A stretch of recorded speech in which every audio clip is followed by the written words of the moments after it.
Castle Goring from Mickey, Aurora, and from me.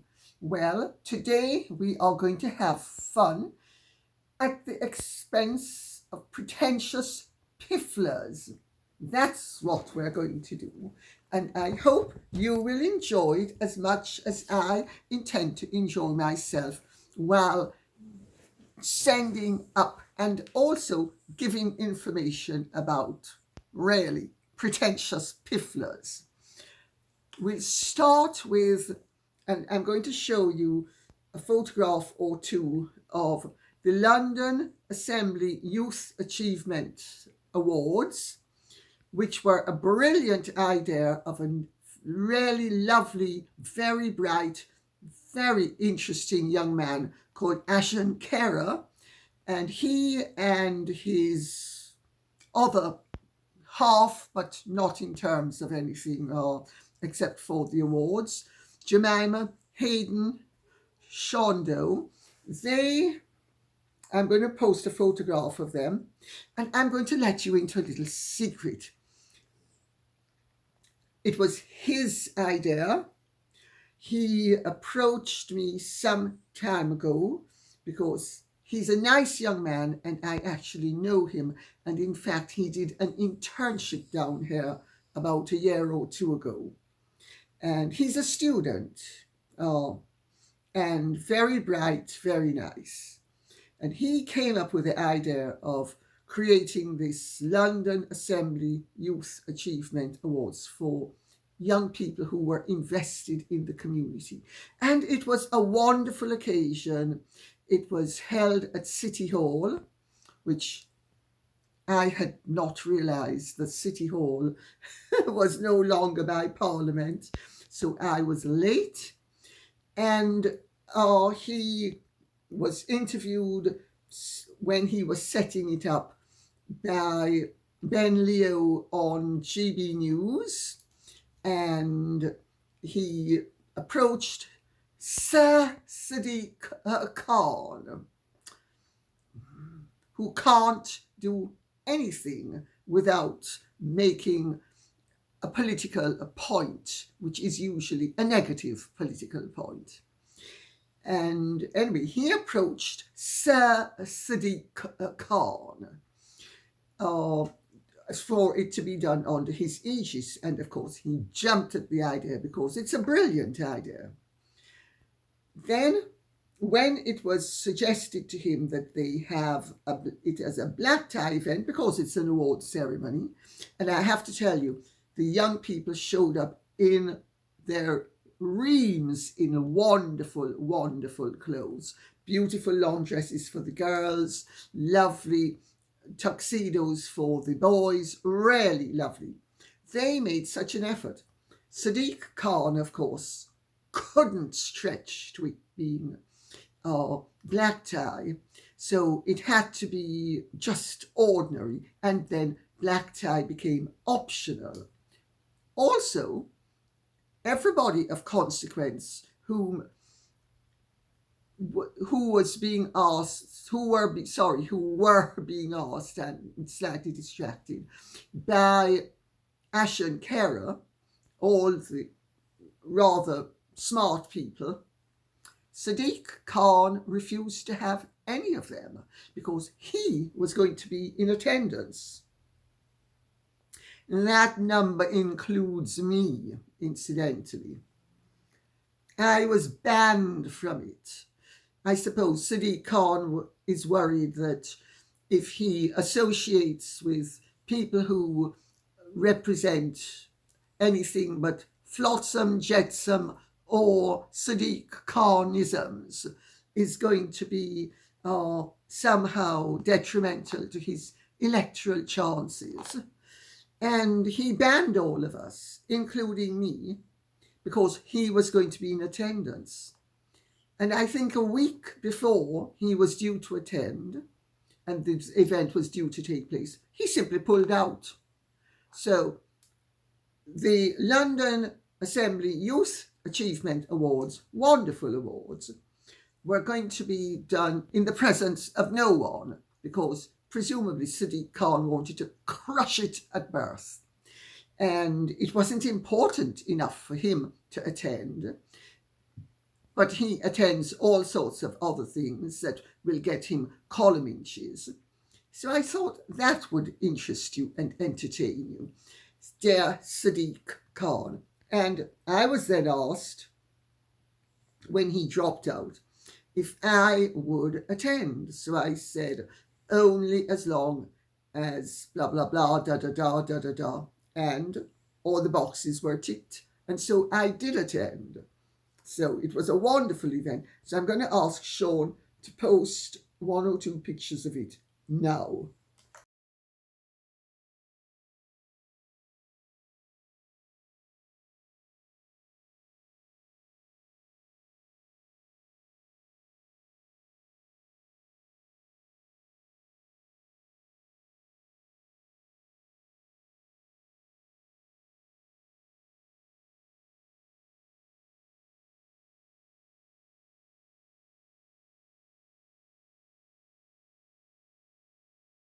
So now we plunge in with what Muddy Paws says, and we're going to have fun, and you will see in just a half a second why we're going to have such fun. So Muddy Paws says, so right on cue, Meghan has uploaded a mood board celebrating her fake anniversary. That's a new one. All the children photos are blurred to within an inch of their lives. Could she be trolling everyone? As she knows, we think she is predictable, very grainy, and of course the wedding photos are crystal clear. She knows the photos will be scrutinised and of course will have more infamy for a few more days. This community is her playground and is feeding her need for attention, albeit in a negative, but she does not care.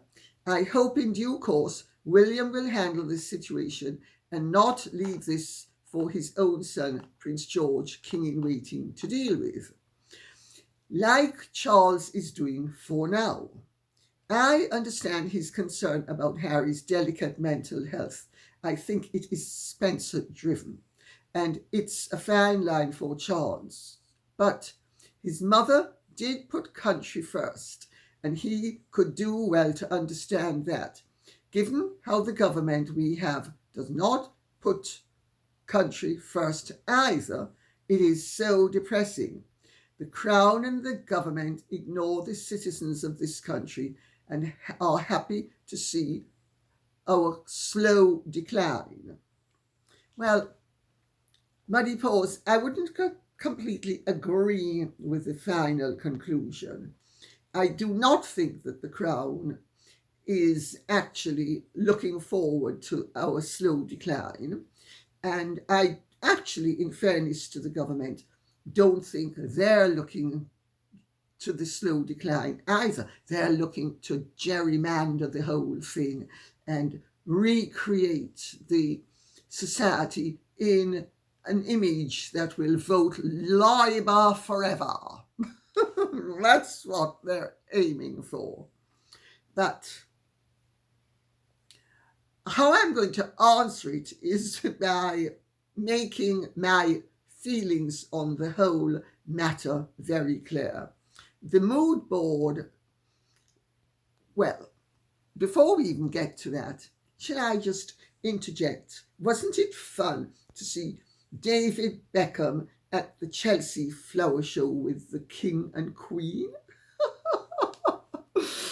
Oh my gosh, the crockery that must have been flying against the walls at Montecito is enough to really make anybody laugh, no? So, what I find interesting about it all, I've got to tell you, that mood board is not only how Megsy baby, well, you know, Mr. DeMille, my fox and I, we are even more in love than Romeo and Juliet were. I mean, we're just the most romantic and desirable couple on earth. So there's that, because let's remember what she said.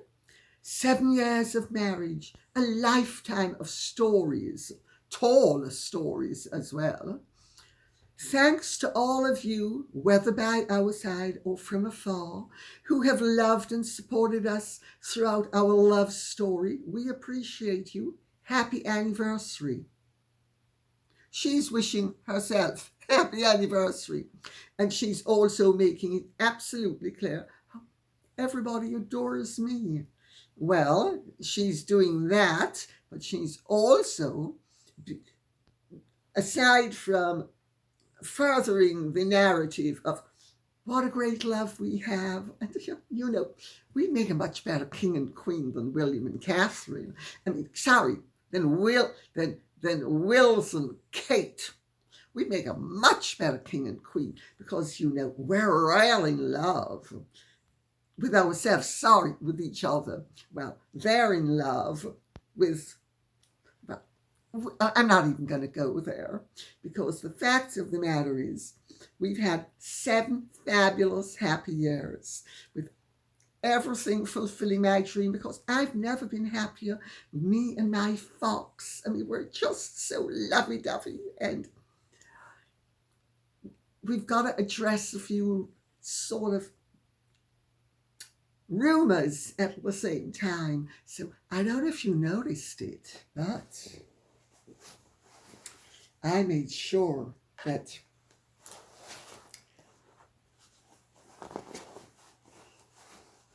those Meghan's stories I clump stone cold dead. Did you notice my baby bump? And did you notice how special it is? And did you notice that my baby bump starts within the middle of my breastbone? Did you notice that? I hiked up my black top and hiked down my black bottom and showed my browned up skin, which is much browner there than it normally is, but then it had to correspond with my bronzed up face.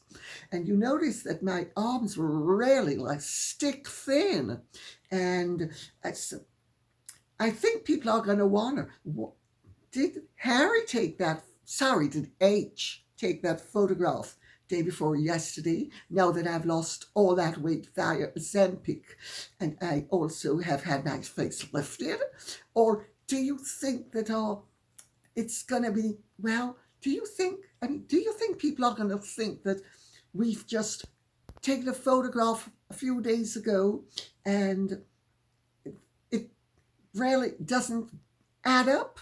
Because I think some people are going to think that. Mean, nasty people are going to think that. Yeah, they are.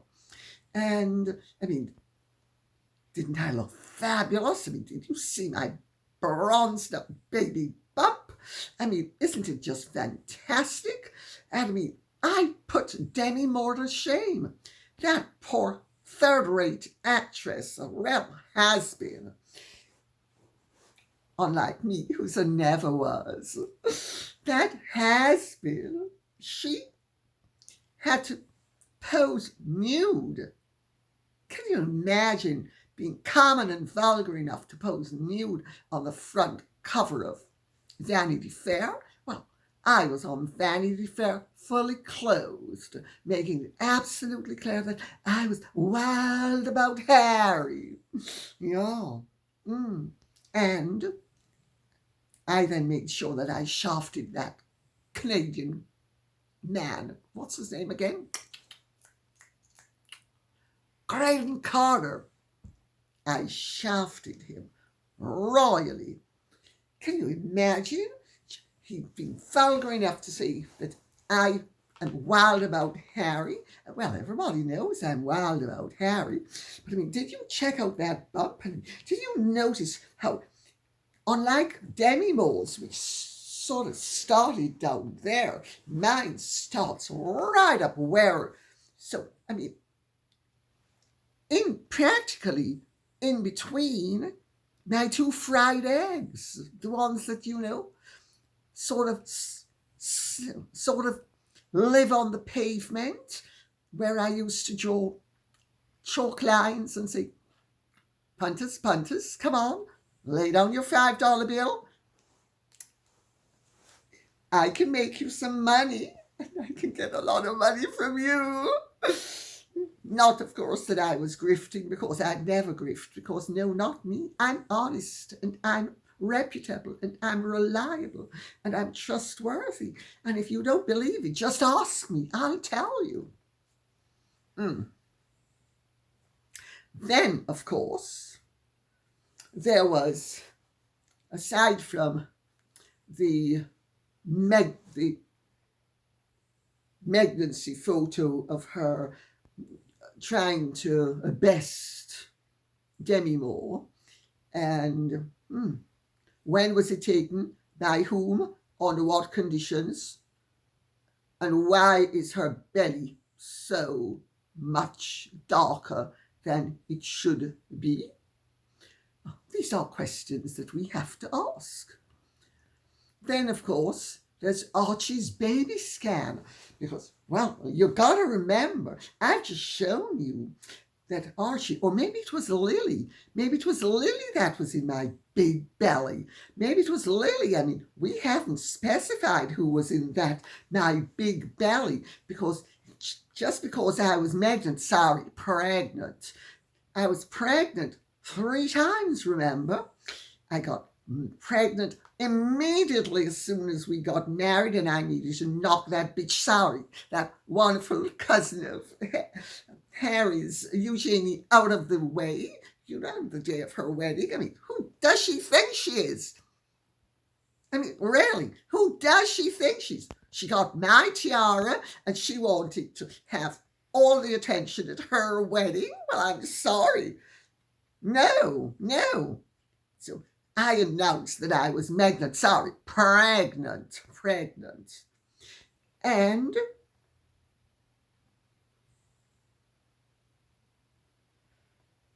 I mean, the woman's barking, because then not only does she show a very poor knockoff of an emulation of Demi Moore, but she also posts Archie's baby scan, which, of course, they also posted on Netflix. Now, I don't know why some people are calling it Archie's baby scam. Scan is spelt with an N. It's not spelt with an M. It's not a baby scam. It's a baby scan. And you've got to know that it's definitely Archie, because I've told you it is. And the fact that it doesn't have any identifying features the way all other scans do, they have when it was taken, where it was taken, who the doctor was, who the mother was. None of that on my scan. No, you got to take my word for it, because everybody knows I'm a woman of honor. Proud, confident woman of honor.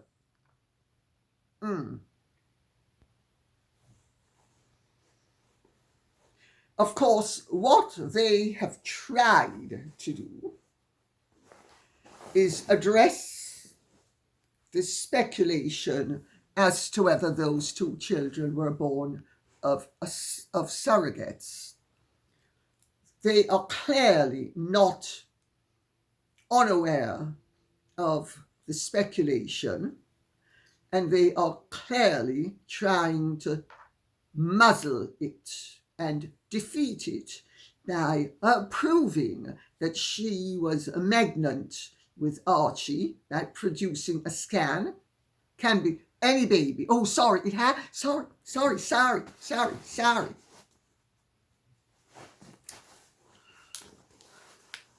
It definitely was Archie. You know how everybody can tell it was Archie?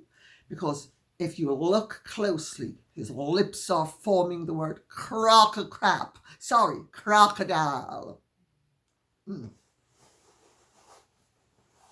Well, the fact of the matter is, it couldn't be simpler.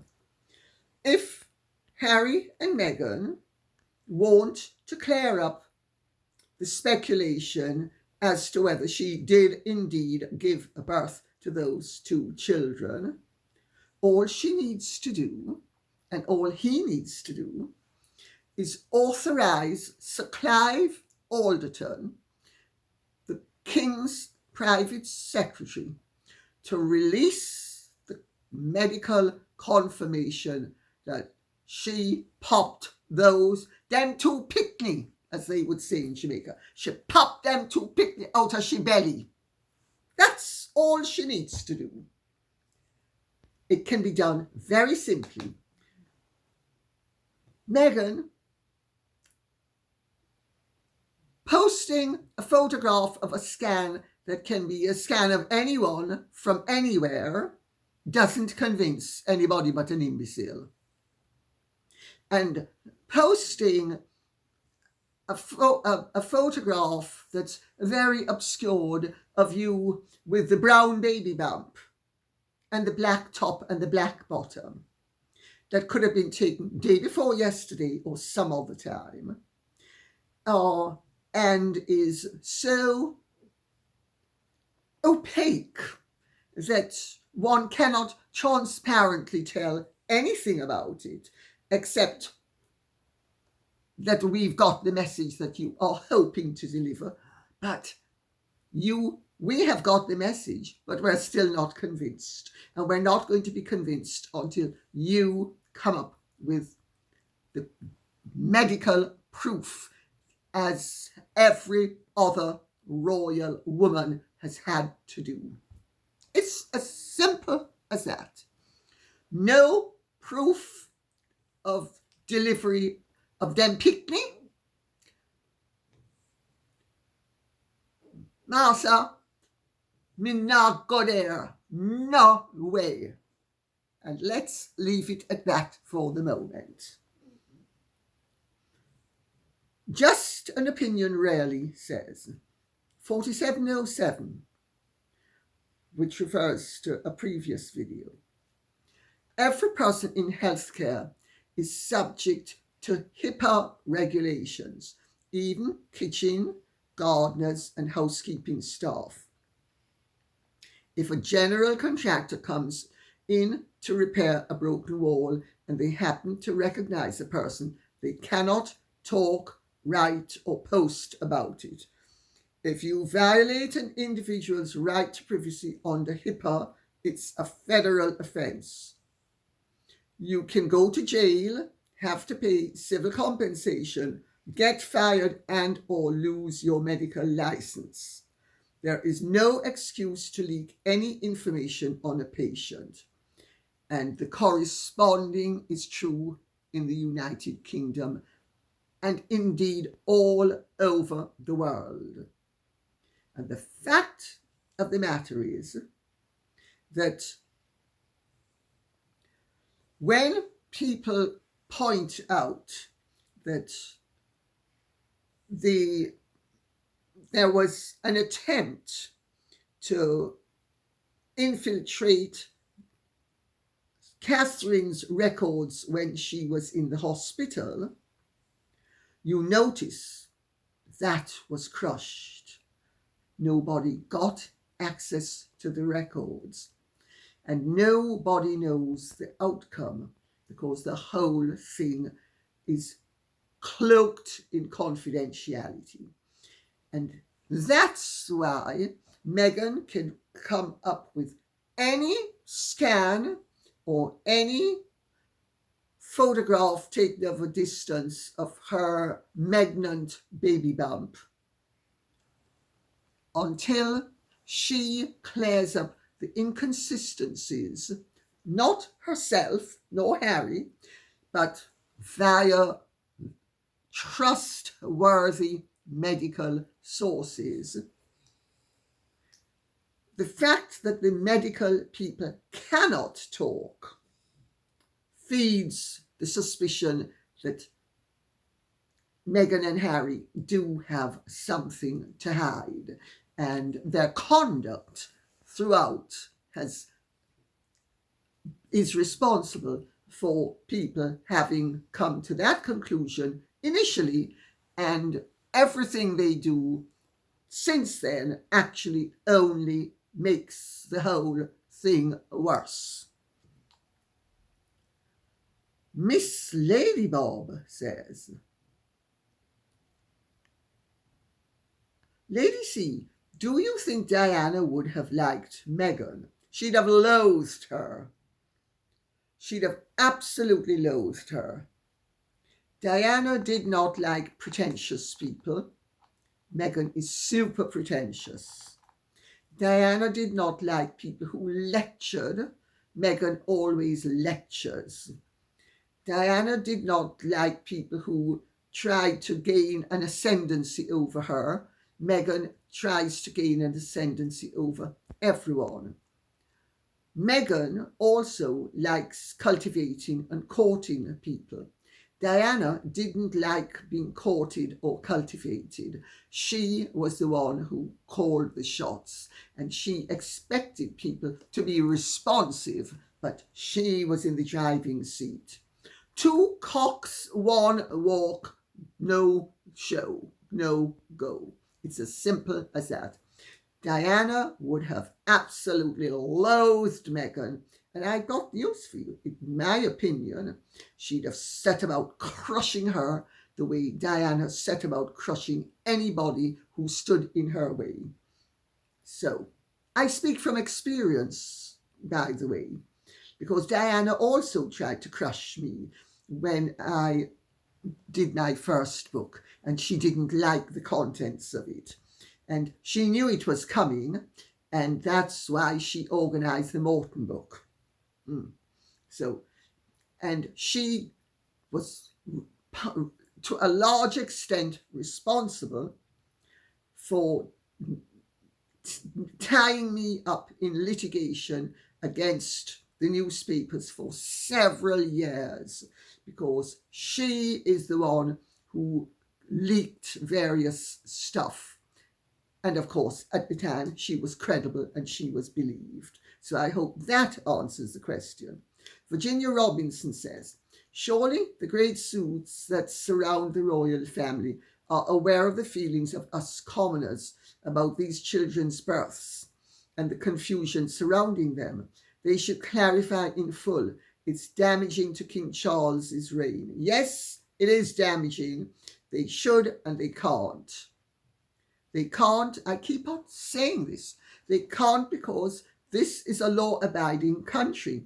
And if you happen to know something and you can't say how you knew it, you can't use it. Not saying that they know anything, because I need to be careful what I say for legal reasons. But people seem to think that they can just do exactly as they please. We are a law-abiding nation.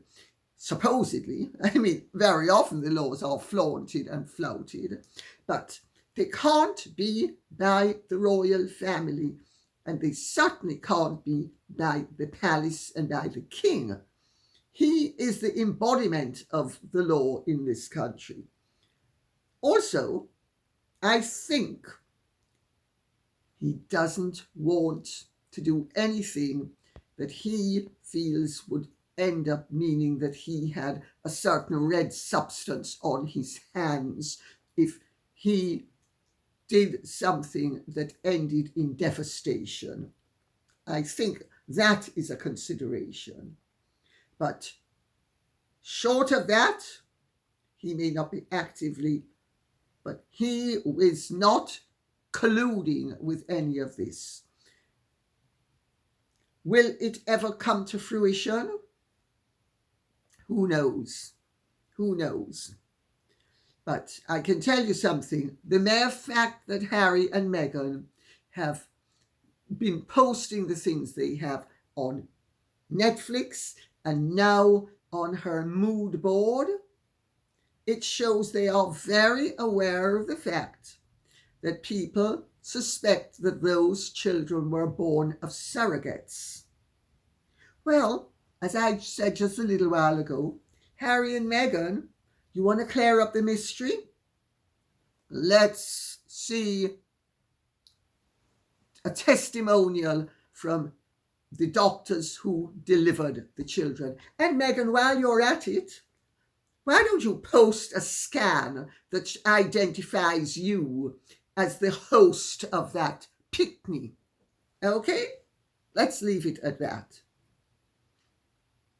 Laura Bailey says, Rumour has it that Meghan Markle took the part of the photo of the late Queen and Prince Philip looking over Archie from a photo of them looking over a foal at the Royal Horse Show and did a little digital creative work.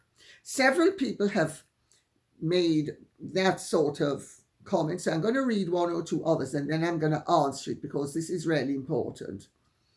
Ellen Lyons says, there was a picture of Prince Philip and the late Queen in a magazine, same clothes as the Archie picture, but they were looking at a newborn foal on the Windsor estate, I think. It was in Town and Country magazine or a similar one. Their expressions and gaze are exactly the same as the Archie picture with Meghan Markle and her mommy dearest. I don't believe that the Archie picture is real. We all know a certain individual has a penchant for Photoshop. I think it was released before the palace knew about it and had to let it stand rather than publicly call them out as liars. That's why we never saw any more pictures of the late Queen with either child. And Rosa A says, what makes a photo of the royals seeing Archie for the first time? Yes, it looks fake because behind them you see big mirrors, but there's no reflection on their backs of those mirrors. So how can they explain that? If I remember correctly, and I looked at the photographs, it's a painting behind them. It's not a mirror. It's a painting behind them. That's number one. Number two, I checked this out. That photograph was issued by the palace. That's right. It's the palace that issued that photograph. I do not think the photograph is fake. The fact that the Queen and Prince Philip have on the same clothes that they've worn on other occasions, why wouldn't they? People don't go around changing their clothes constantly, and especially when they are at home, which is what they were. They were wearing at-home clothes. There is conjecture, and I'm being careful how I put this, that Harry and Meghan ran into the Queen and Prince Philip, and the photograph was snapped then.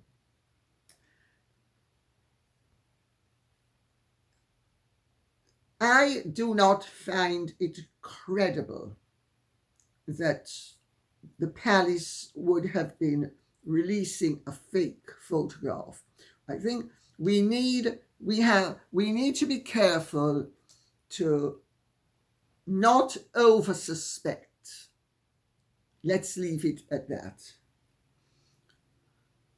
Chris Elmlinger says, Dear Lady C, I think that you are correct that Harry was a difficult child youth, and that many of his peers and their families did not enjoy his company. However, I also think that the aristocracy and British upper class did lean in to try to help him where they could, and where it was appropriate after Diana's death. But certainly several people did. The Van Cutsums did. They were wonderful. Anyway, let me continue. I'm thinking of a few well-known families that you have previously discussed or mentioned on this channel. Yeah, I have. I have heard that many of his friends and friends of the royal family even covered many expenses for him over the years. That's true. That's absolutely true. It infuriates me that Harry has betrayed them, which he should, and totally taken their decades of support for granted, them being the establishment that you refer to. He uses Meghan's woke speak and his work in Africa as a shield, but has no comprehension of how unbelievably privileged he has always been, and no conception of what other people's lives are like. This is a very, very shrewd observation. Harry has no appreciation, nor does Meghan. Greedy people don't. There's no such thing as enough. Harry was much more appreciative before Meghan came on the scene. But Meghan has packed up his head with how brilliant he is. God, you know, age, and gosh, you're just so brilliant, and you put Einstein to shame. He has no appreciation, none whatsoever.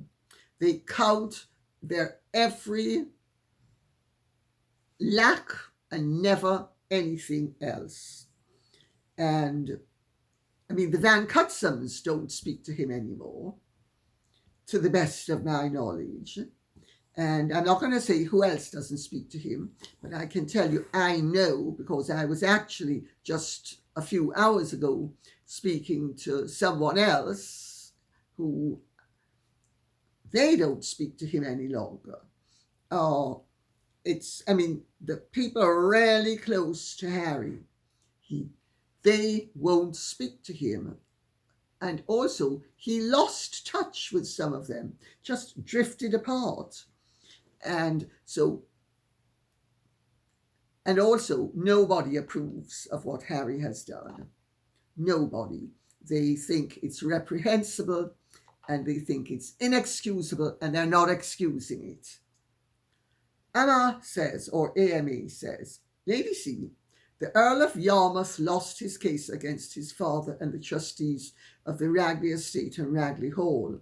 Do you have any word on what will happen next? Okay, to those of you who don't know, the Earl of Yarmouth is the heir to the Marquis of Hertford. Lord Hertford and his wife, she is Brazilian.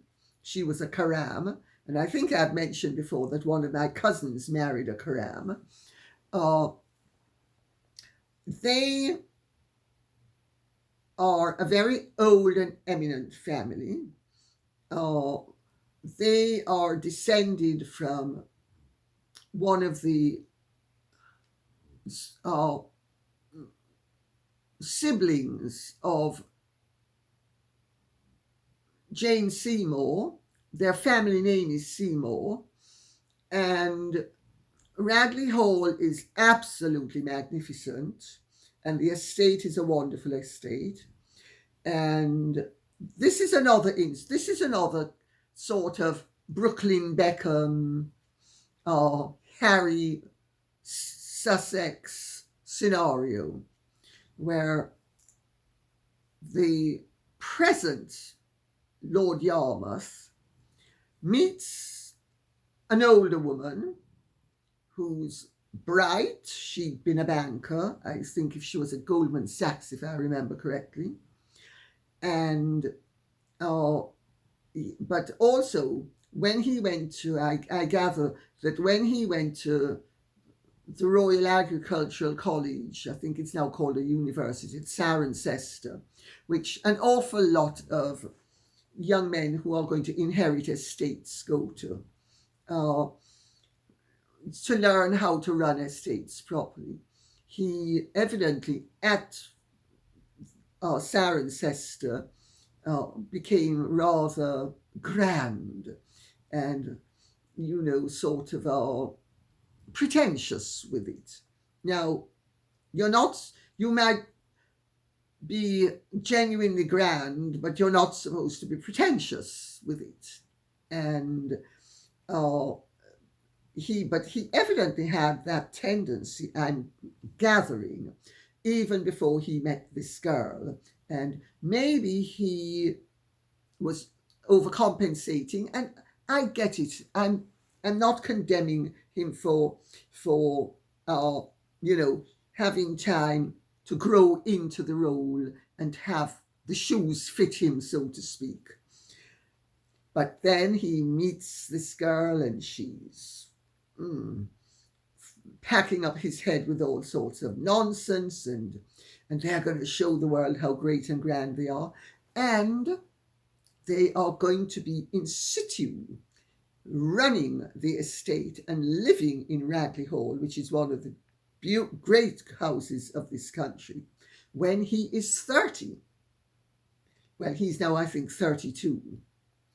And of course, he agitated because his father had mentioned to him some time ago when he was growing up that he might inherit at 30. So it was a done thing. He was going to have to get it at 30, and he sued. I mean, incredibly. And he now says he's happy to have a reconciliation. Shades of Harry. When they lose, they're happy to have a reconciliation. Well, my understanding is that the Seymour family are absolutely spitting bricks about the whole thing. And they know only too well that had the Yarmouths won the case, the Hertfords would have been out on the street with the rest of the siblings. And that therefore they're not interested in a reconciliation, at least until such time as something dramatic happens. Well, the problem with that situation is I think there are already 2 children. So there is an heir. So Yarmouth has an heir. Now that's a huge complication. But he better be careful, because if the estate is entailed and the entail is broken, his younger brother and his sister might inherit everything, and he might inherit nothing. So these things hopefully get resolved in the fullness of time. But why would the Hertford family actually think, oh, well, yes, we won the case, you lost it, you're ready to reconcile now, and therefore we are going to welcome you to our bosom, because we know that you're an aspen. Had you won, you'd have been biting us to death. So I don't think there's going to be any reconciliation anytime soon, according to what I'm hearing. And why would there be? I mean, can you imagine, from the point of view of his parents and his siblings, he and this sharp chick that he's married to are former banker. Oh, my dear, she clearly knows how to calculate. Well, she calculated wrong, didn't she? I wouldn't forgive it. If somebody did something like that to me, I wouldn't forgive it. Maybe eventually I would soften, but I would never forget it. And I would make sure that I set things up in such a way that what they showed me they were capable of, they could never dump on his siblings, because there are other members of the family to consider. So I hope that answers the question. And on that note, I'd say thank you very much for listening. I hope this has been of some interest to you. If it has, please keep the questions and comments coming in, so I will know what you would like us to be speaking about. Okay, thank you so much. And if you have truly enjoyed this, would you care to like, share, subscribe, press the notification bell, and take good care. Bye-bye.